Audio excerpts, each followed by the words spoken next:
મતદારોને મતાધિકારથી વંચિત રાખવાનું ષડયંત્ર, સચિન પાયલટનો ભાજપ સરકાર પર પ્રહાર.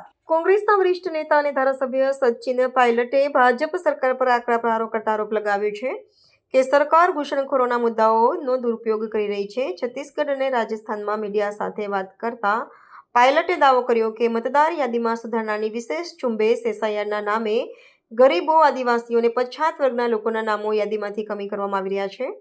તેમણે ચૂંટણી પંચની કામગીરી પર શંકા વ્યક્ત કરતા જણાવ્યું હતું કે આ પ્રક્રિયામાં જે ઉતાવળ કરવામાં આવી રહી છે તેનાથી સામાન્ય નાગરિકોમાં ભયનો માહોલ સર્જાયો છે. પાયલટે વધુમાં ઉમેર્યું હતું કે સરકાર પોતાની નિષ્ફળતાઓ છુપાવવા માટે ઘૂસણખોરીનો રાગ લાપી રહી છે, પરંતુ વાસ્તવિકતા એ છે કે છેલ્લા 11 વર્ષમાં સરકારે કેટલા ઘૂસણખોરોને દેશમાંથી બહાર કાઢ્યા તેનો કોઈ હિસાબ આપતી નથી. તેમણે પ્રશ્ન ઉઠાવ્યો હતો કે શું કોઈ ગરીબ કે અશિક્ષિત વ્યક્તિ પાસે દસ્તાવેજો ન હોય તો તેને ઘૂસણખોરી માની લેવી યોગ્ય છે? કોંગ્રેસ નેતાના મતે ભાજપના રણનીતિનો ઉપયોગ કરીને એક ચોક્કસ વર્ગને મતાધિકારથી વંચિત રાખવા માંગે છે, કારણ કે તેમને ડર છે કે આ વર્ગ તેમનાથી વિમુખ થઈ ગયો છે. આ મામલે પાયલટે સ્પષ્ટતા કરી હતી કે જો કોઈ વ્યક્તિ દેશમાં ગેરકાયદેસર રીતે રહેતી હોય તો તેની સામે કાર્યવાહી થવી જ જોઈએ, પરંતુ તેના ઓઠા હેઠળ ભારતના સાચા નાગરિકોને હેરાન કરવા તે લોકશાહી માટે ઘાતક છે.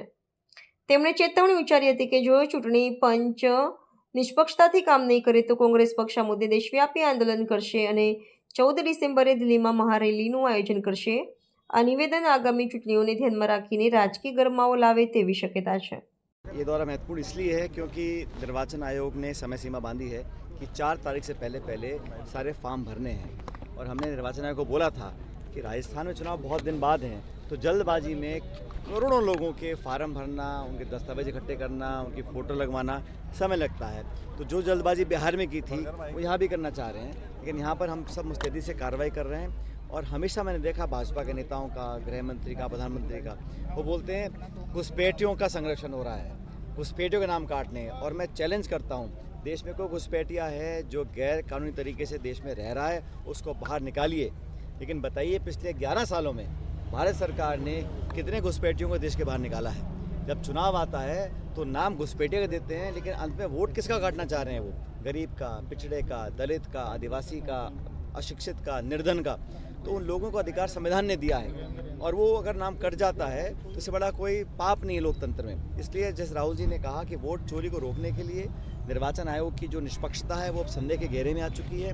हम लोगों ने पूरा विधानसभा क्षेत्र और राजस्थान समेत बाकी प्रदेशों में भी मुस्तैदी से हम लोग अपना काम करें ताकि कोई भी व्यक्ति जो 18 साल का है, जिसको वोट देने का अधिकार है, वंचित ना रह जाए.